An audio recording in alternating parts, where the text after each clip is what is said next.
this information comes into being when Zaccaria Sitchin meets in the year 2000 in Bellaria with Corrado Balducci. Zaccaria Sitchin also gets invited by the Pope, John Paul II, visits secretly the Pope in the Vatican, takes from him instructions to write his pile of rubbish, which is the End of Days book that he has brought into being lately. You're saying Zaccaria Sitchin was told to write this book and was instructed on what to write? Zaccaria Sitchin was indeed instructed because he can't tell the truth. This guy is deliberately spreading this information because he can't reveal really the truth without causing problems for his cause, the Zionist cause, the cause of the Vatican, which he has embraced. Are you saying that Zaccaria Sitchin is a member of what? The Illuminati? Absolutely. Zaccaria Sitchin is a member of the New World Order used to spread deliberate disinformation. Let's say, I want to just make you figure out how this happened. When, at the end of the 90s, in the alternative media, certain information started to spread, especially regarding these Anunnaki beings, call them Nephilims, call them however you know. Now, what are they really?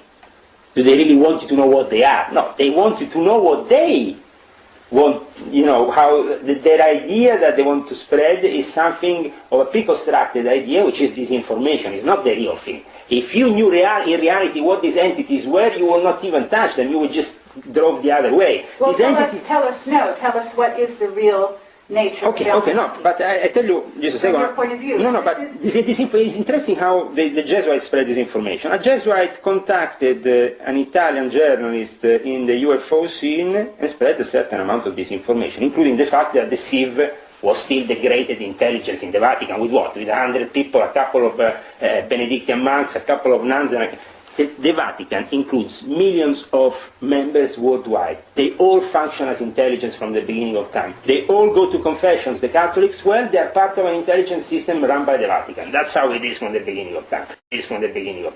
So they definitely don't need only one apparatus that can control. Then, if you go and study the history of the SIV, you see there is a Jesuit-based thing that is full of Jesuits. So, and then, on top of that, who is running the astronomical laboratories for the Vatican? The Jesuits. For example, in Mount Graham, in Arizona, nobody asks what is happening. I can tell you what is. I can tell you also what they're doing. Well, tell me. So this information goes through and then hits the appropriate sources, and they can say, okay, there is a Jesuit footage of Planet X. Another pile of the biggest pile of rubbish ever, could only come out of the minds of the Jesuits. Why? Because the Jesuits are very intelligent.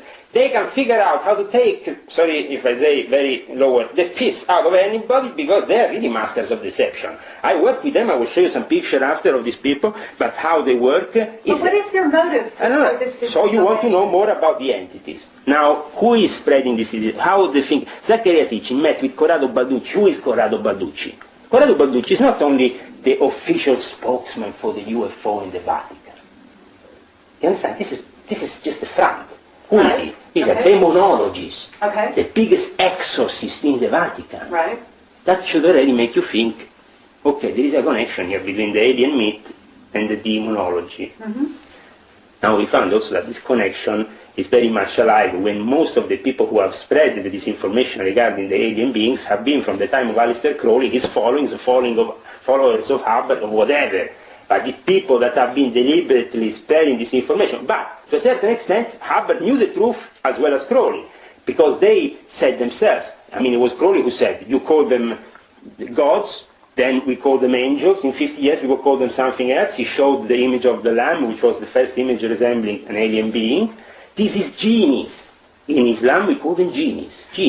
But by any other name, what are we talking about? We're talking about spirits. We're talking about a demon is nothing other than a spirit being, a being, who is perhaps not incorporated in the material world. No, it can incorporate. The thing is that there is a certain degree of misconception. Okay, let me tell you exactly what are these UFOs. UFO unidentified beings, or objects that fly around. Either they are military stealth operations, which can't be disclosed, or either they are operations regarding the evocation of genies, coming from other dimensions. So, an interdimensional door is created, is opened up. Where can this interdimensional doors can be opened up? In certain spaces, certain places, certain holy ground from ancient times known to possess that's possibility. For example, a purpose. For a example, in Iraq, for example. Just go to Mount Graham and study a bit what the Jesuits are doing up there. There is a war between the American natives, Indians, and the Jesuits since the Jesuits have tried to build this observatory. And why is that? Because the Indians have used that mountain as holy ground for thousands of years, and there is a specific entity living on top of that mountain, but on another dimension. When he wants, he can be called upon this dimension and evoked. The Jesuits, what they want to do. In the meantime, they accuse the American Indians, oh, these are pagans, what are they doing to us? So we have to do science, observe the stars. Oh, rubbish. What they're doing, they are, yes, observing the stars and the planets. Why? Because you always have to reflect above, below, whatever, you know, this rule of the Emerald Tablets of Hermes. I don't need to go on with what is the main rule of the Freemasons, also to reflect below what is above. But it is to evoke these entities in a specific time frame, and this has to be carefully calculated. What is magic? The magic is the calculation of the arts with the peculiar calculations around the symbols to evoke certain entities and have from them, if you want, certain gratifications. You can work with them. I, for example, can tell you a story which is a family story from a relative of my wife actually, who I think his uncle or his grand uncle, whatever, who started working with these entities, these genes. Why? Because he had a little, how you say, a little ranch style, American style, you call it ranch, how you call it, you know. Yeah, where you have animals, where you have, where you're planting things. So he was alone. He wanted to find some workers.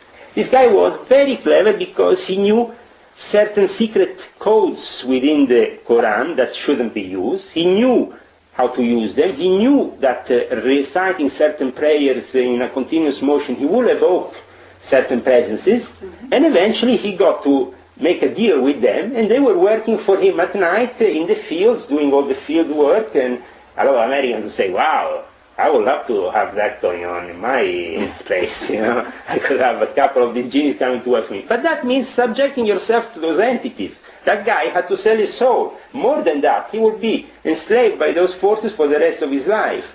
In fact, he had to continuously recite his prayers and then not recite it at certain times and whatever, otherwise he will create for himself a disaster.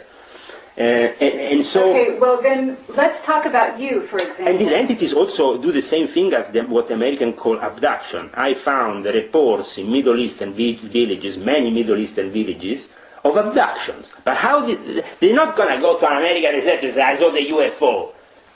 You're not going to find anything. Instead, these entities have appeared, have manifested, not only have took people on inside their dimension, in their own in their own kingdom. They have basically kidnapped people, sometimes beaten them up, and then thrown them back into this dimension. And this happened many times, but obviously for the Middle Eastern person, for a different language to deal with these entities. We're definitely using... Who cares what you call them? I know, but we have to be specific here. Because the moment you call them UFO, you are doing exactly what the enemy wants you to do. The moment you call them aliens, you're doing exactly what the enemy wants you to do. Let's talk about your background a little bit. No, but let's finish about Planet X, because Planet X is very important. If we don't finish... Sure, we want to go there, but I'd like to first talk about... You must have evolved, you have not sold your soul, is this correct? At a certain time I sold my soul. I hope that God will grant me that I will be forgiven for what I did, and I will be able because to... you did evocation, you must do this as... do you consider yourself a master at this point? You're 33-degree Mason. 33 degrees, an honorary title which I didn't give much importance. The 90 and 95 of the Memphis Mizraim, which is an Illuminati rite of the Freemasons, which is itself a specific Egyptian rite, I give a bit more importance because there is a lot more esoteric, evocational knowledge to Sure, and you must have meditated and prepared yourself and have the ability to do certain kinds of magic yourself, right? But I was prepared since I was a kid to enter a reality which was very different probably from the mainstream reality. My grandmother, English grandmother, was called Felicity Mason, well known in the scene as Aim Coming for having written a book called The Love Habit. She was a very high degree member of the Illuminati. She gave me the first book of Aleister Crowley as a gift when I was 11 years old. It was the Book of Thought. And from her I learned a lot of things. She had friends, incredible friends. I mean, you can go and check even on the internet. The friends of Felicity Mason was Brian Gies and William Burroughs. William Burroughs, one of her best friends. And I met incredible people from the Pet Shop Boys to Sting, with all the singers, the rock artists, but at the same time also the writers, very avant-garde. I met Brian Gyson in person more than one time. But I met also when I was magic and not be an evil person, isn't that right? No, that's the thing. Unfortunately, I discovered after many years, and I have to say this is the final result of my studies, that if you want to stay within the magic realm of respect for God and everything, I mean, magic exists.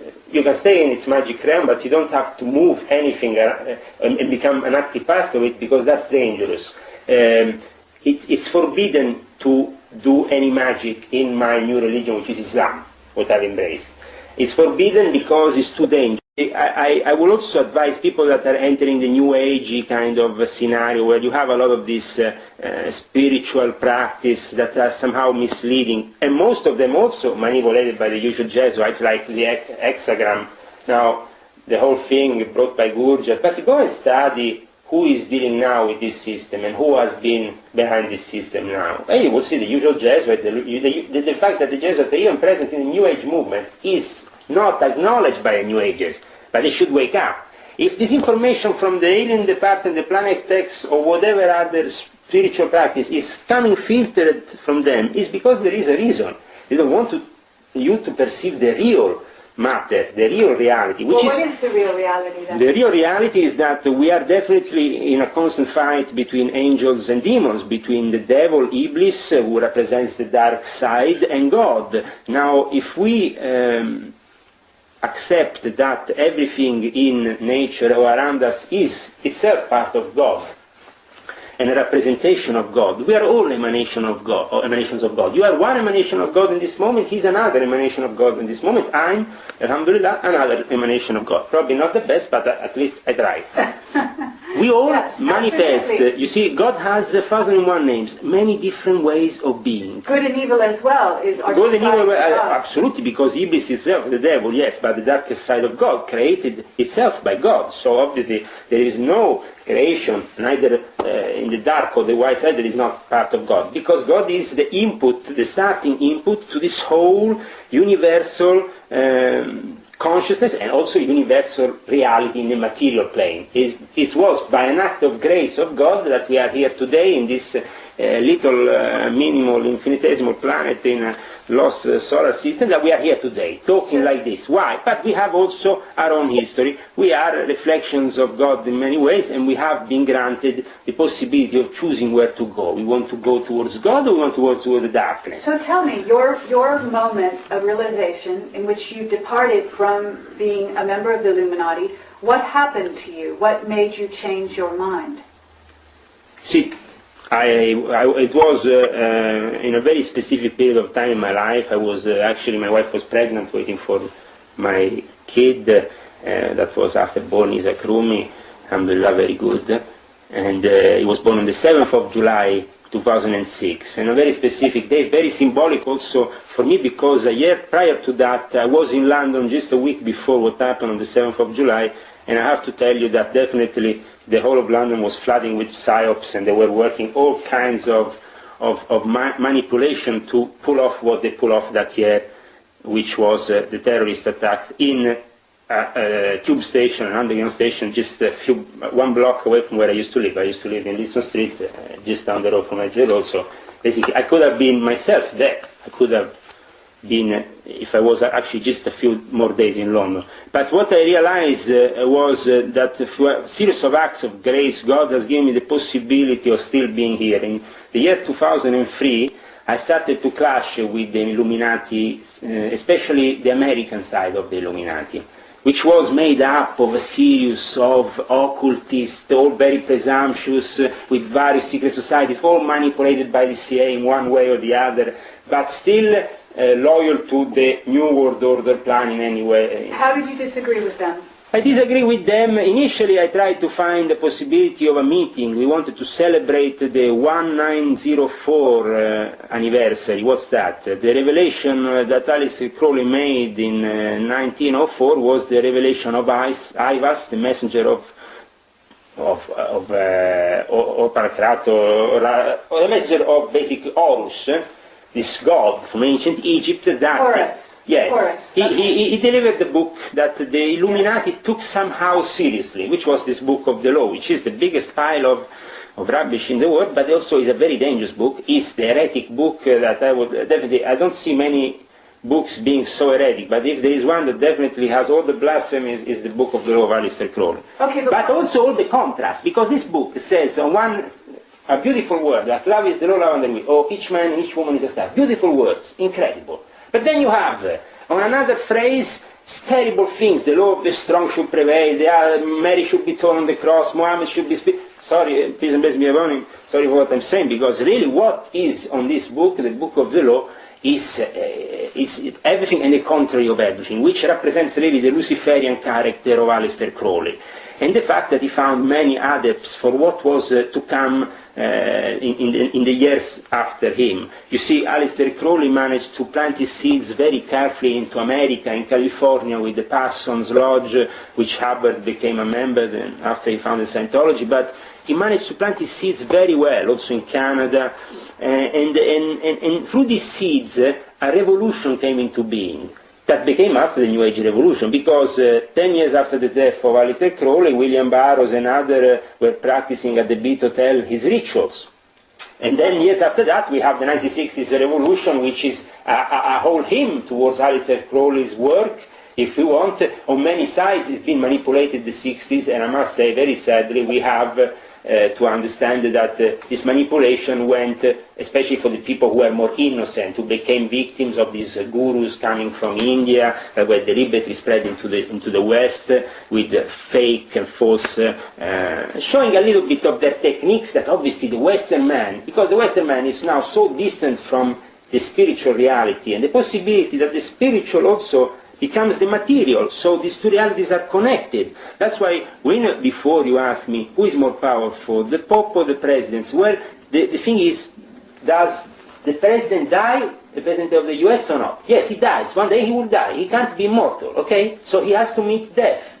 Well, for him to meet death without the approval of the Pope is to be basically scrapped off the map, because they themselves are relying on those blessings and that network to bring their power to their successors, to the people after them, and to the people after and after. So you're saying one hand of this washes the other, but to get back to your own realization and your own change. Yes, it was you went against mainly the Illuminati. Yeah, at the beginning, as I said, at the beginning. How did you differ? At the beginning, what happened was this: I wanted to see if it was possible to give a stop to certain practices of evocation of certain demons that were really dangerous for mankind. I thought at that point I could eventually move on the positive side of things. This movement, also the esoteric movement, which is very powerful also, and taking a lot of people within the New Age field and bringing them somehow towards the realization of something more positive. I thought that Aleister Crowley was definitely not positive, because it's not the way forward. Aleister Crowley has been put there for a purpose, which is to be the beast. Now, the beast is not the best character you have in the apocalypse. So, in the transformation towards the end of time scenario, and the realization of a revelation that is something that people are waiting for. Everybody's waiting for 2012. Why they're waiting for 2012? Why? Because they are hoping that this will lead to somehow a cosmic consciousness and the unveiling of certain energy. And that's true. the manifestation of these energies upon Earth will be very strong, because the cosmic scenario, the alienation, the way the planets are coming together, the stars, and the whole universe is something that happens to be connected to the holy number of God. For the Illuminati, this number is 25920, 25,120. Part of it is 2160. This becomes the change of an era. In Stonehenge, from the Eastern Gate, we will see the sun. That will be the moment of change for humanity. From a certain age, we enter another age, which is an age full of psychic power and of metaphysical What about science? And what about the idea that there might be Planet X or some other planet out there? Is this completely a figment of people's imagination based on something that the Illuminati wants to put out there for their purposes of revelation and Armageddon? From my experience of the whole Zachariah Sitchin, like I mentioned before, from my experience and from what Barbara and then the Secretum Omega and all this information coming out of the alternative media, it's clear that they want to control the alternative media. And they want to control also our own myths. Nibiru, this planet of ancient times, from Sumerian, they call Nibiru in Sumerian times, Planet X, coming back, there where it comes, these Anunnakis have dropped out from this planet into ours and have, there is definitely an ancient time in which we have been merging with other creatures from the universe. This is described clearly in the book of Enoch. But who were these creatures? These creatures were the rebels that were escaping, the rebel angels that were escaping from God, in a way. What we have here in this present situation is that we think they are in reality interbreeds between mankind and aliens. And this is the biggest disinfo that we can get. Okay, if you believe that's disinfo, then let's talk about underground bases. Why do we have underground bases, since you say that in your experience they do exist? In my experience they do exist, and they do exist also people that are particularly inclined in working those underground bases, because you can experiment bacteriological, nuclear, and all kinds of devices that are not possible to be experimented overground.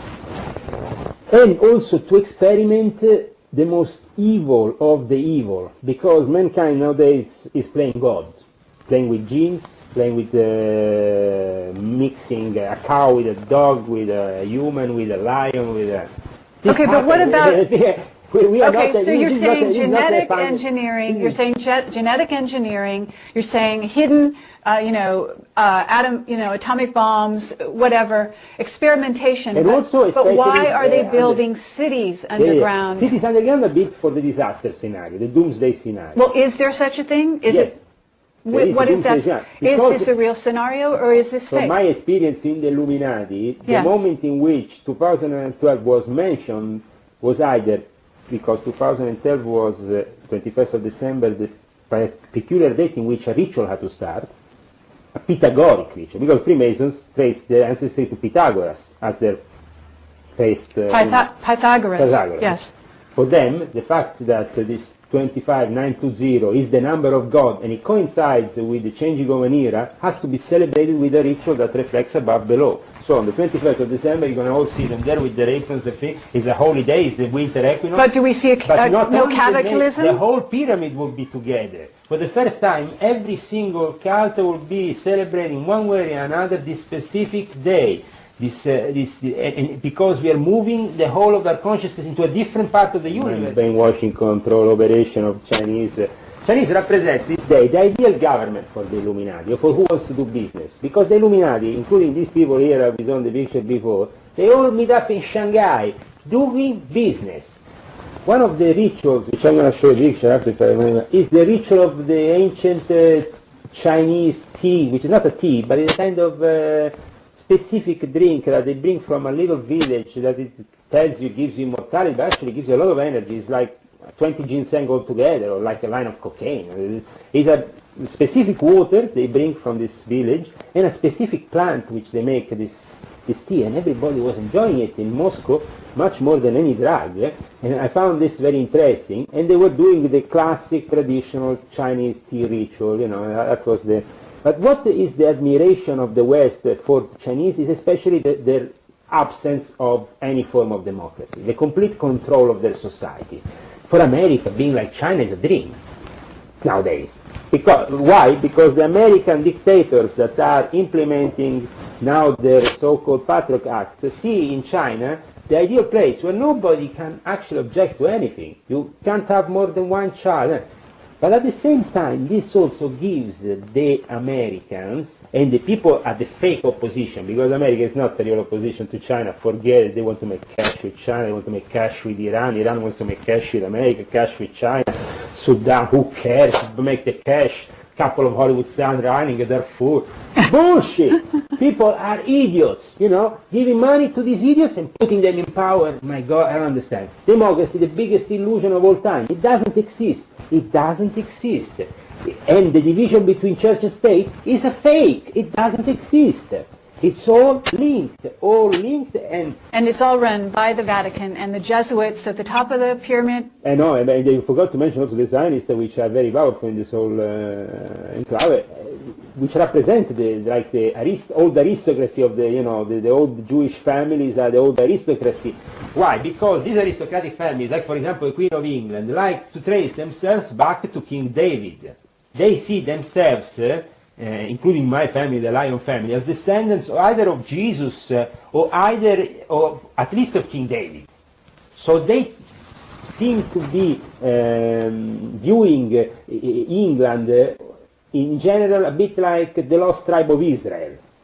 So that's why you have this British Zionism, and also why the aristocracy in England interbreeded so much with the Jews and certain Jewish families. So to create this whole thing, so whereby at the end you don't understand anymore who is in control of anything, because he's married with him and he's married. We are running out of time here. Yeah, one last thing. Well, you can see when they're giving the Nobel Peace Prizes, especially in Sweden, you have a whole table of leading Zionist Jewish families. Then you have the aristocrats. Everything is in order, in this new world order, and has a specific place to it.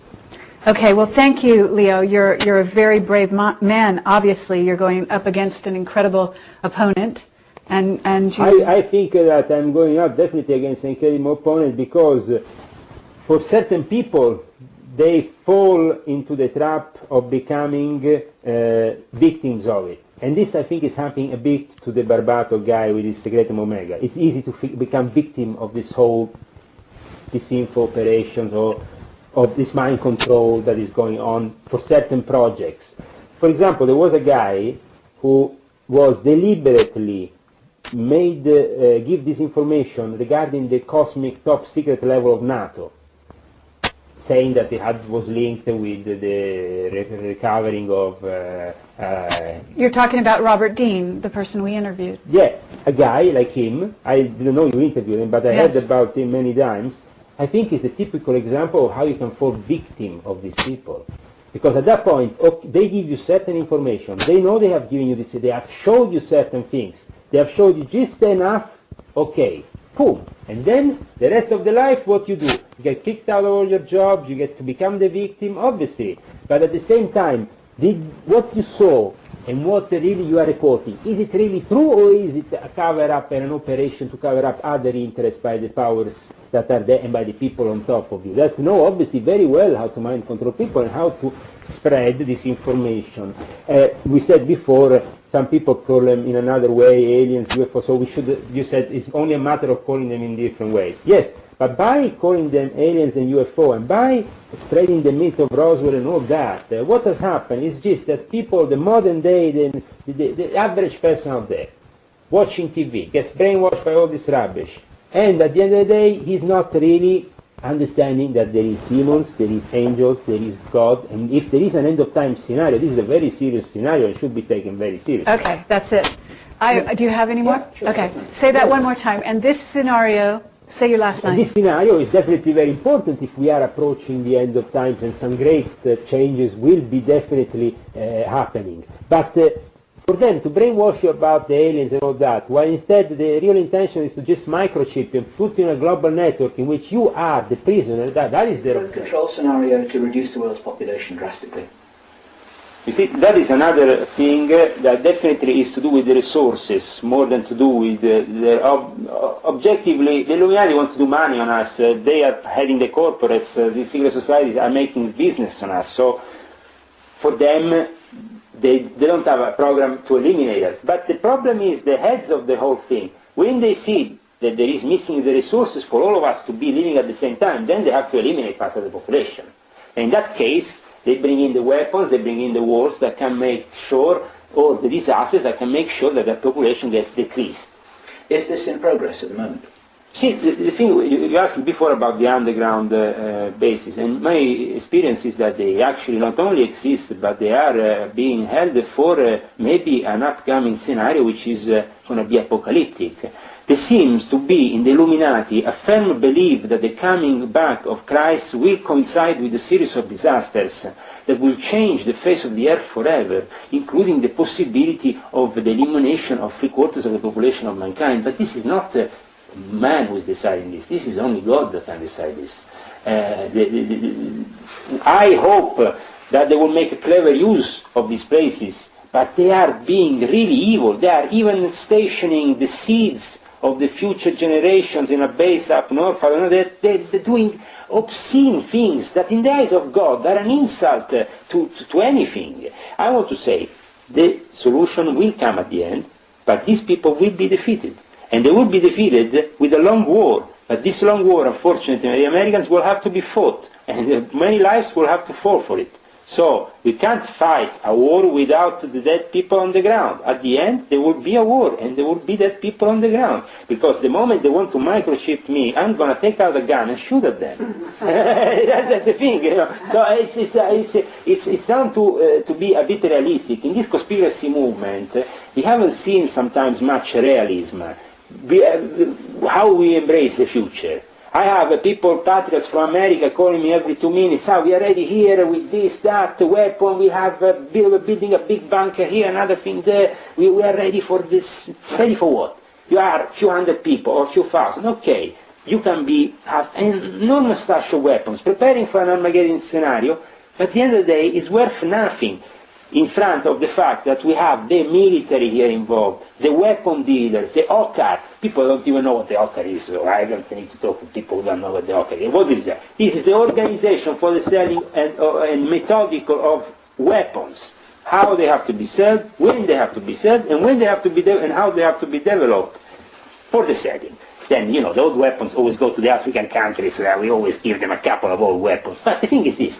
The weapon business is the big business. You make the cash. I was a rich man when I was in that kind of business. Now I'm a poor man. Well, the difference is now I'm an honest man. Before I was a crook. Mm-hmm. Thank you. It's not easy. It's not easy to be honest, because I tell you, I miss definitely. Yeah. As you know, we're also here to meet with our Norwegian politician contact, yes, who went on record to talk about the involvement of Norway, yes, and the Norwegian politicians. What I said, some kind of scenario. Are you able to say anything to substantiate his testimony? Absolutely. Because he stands alone at the moment with his courage, and a lot of people say that either he's inventing it or that we're inventing it. What I can say is, from my own experiences, underground bases. He said he would name the bases. Yeah, no. That's what he said. Definitely, there is bases here. I mean, there is a base in Oslo for over 2,000 people. The entrances are in the west side of Oslo. In Vika, there is some entrances towards the port in Frogn. I mean, this is underground bases that have been constructed to protect the population in a situation of emergency. That is without no doubt. And at the same point, as I said, for various experiments. And to keep the gold, because gold seems to be, at the end of times, if all the banks fall and everything falls into a chaos, gold seems to be this hard, consistent currency that can be used for moment. Now, Norway has built for many years this kind of special deposit for money, this oil tax they call it, for a big deposit that needs to protect them for the times in which they will finish their resources. That is the official statement. Why are you putting all this money on the side, taxing people like heck, making us live in this way? In Norway, everybody could be a millionaire in Norway, if they really release the money from from the oil they are getting. But instead it's not like that. We are living, some people in Norway even living on the verge of poverty, because these people have to build the bunkers, have to construct all this, and at the moment in Norway the military are increasing their line of control over people, or the technology. I have a personal experience, the police I have informants in the police at this moment of time that told me how they're developing and how they're working with the ultimate technologies to control us. They're listening to us now. They are controlling every single moment. And they are able to now, on the verge of the revolution of the microchip, which is truly revolutionary for them, because at that point, the moment in which they chip us, then they can let the resources fall apart, but they have still control of us. The cities can get out of control, can fall, the whole structure can be destroyed, but we will still be monitored from the satellites. But that is something we have to keep in mind. So the moment of disaster for them is also a moment in which they still don't have to keep control of the loose cannons running around. Otherwise there will be definitely the possibility of a true insurgence. So here in Norway we have already a passport with microchip. I don't know if you have noticed it, if somebody has showed it to you. But Norway is, like all Scandinavian countries, the one that in the Illuminati experiment represents a primer. Also regarding the mixing of races. For example, for a period of time, is well known also within the NATO reports that these countries specifically were kept out of contamination of immigration because their bloodlines had to be kept pure, you know. Great. Well, always to do with the bloodlines. Now the bloodlines are mixing up. The scenario is lost. We have, though still in Norwegian Freemasonry, a bunch of degenerate Christian fundamentalists who are also Nazis, from my own personal experience. They say that in the war they fought the Nazis, and they were great patriots. And actually Himmler made a museum there where you saw today the Grand Lodge for a period of time, to show how these people were manipulating the scene. He said, okay, this is the museum of the Freemasons who are controlled by the Zionists and are part of this establishment. But he forgot to say that the Freemasons are actually controlled by the Vatican.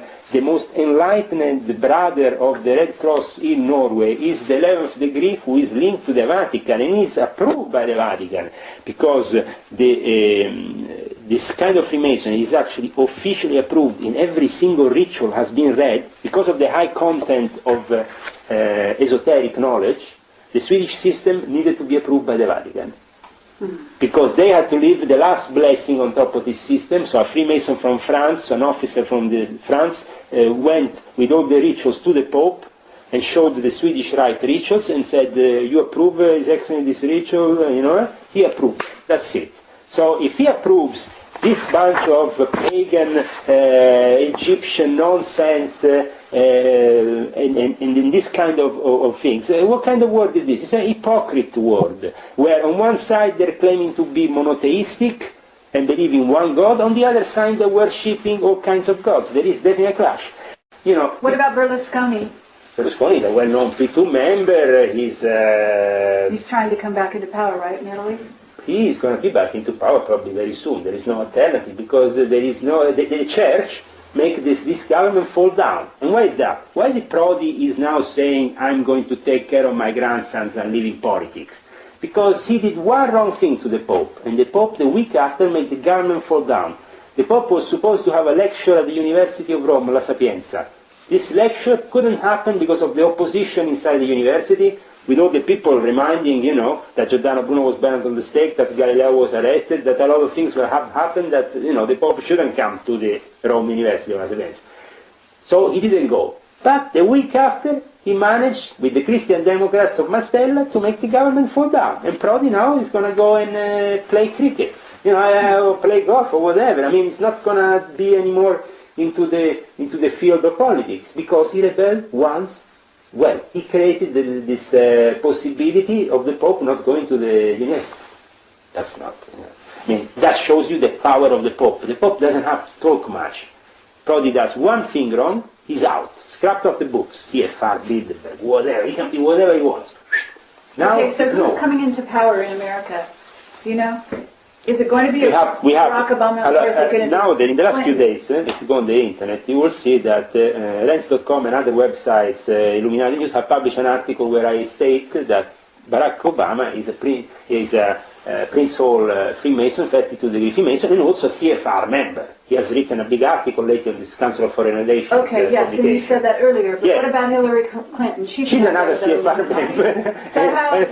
It's like, you know, there is no difference really between these candidates, who they are, who is the background. People say, but the guy is black. No, the guy is black. The guy is even related to Bush and Clinton, to Bush and Dick Cheney, you know. I mean, it's not really like we're really searching for somebody who is, you know, coming from another planet. He's coming from the same environment. You know, it's a human like everybody else, probably a more innocent guy than others, so he's more easy to manipulate, because the moment in which they want to implement true fascism is the moment in which they will make you believe that anti-fascism is in place.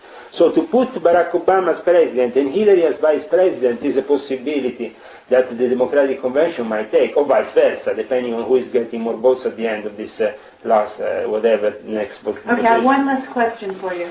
But definitely McCain is not going to win. Why? Because George Hugo Ballesteros stated, director of the government of New York, these elections we support the Democrats. So Republicans are not on the list of support of the Illuminati. They can't make it. McCain can climb walls, can do whatever he wants. He's not going to become anything.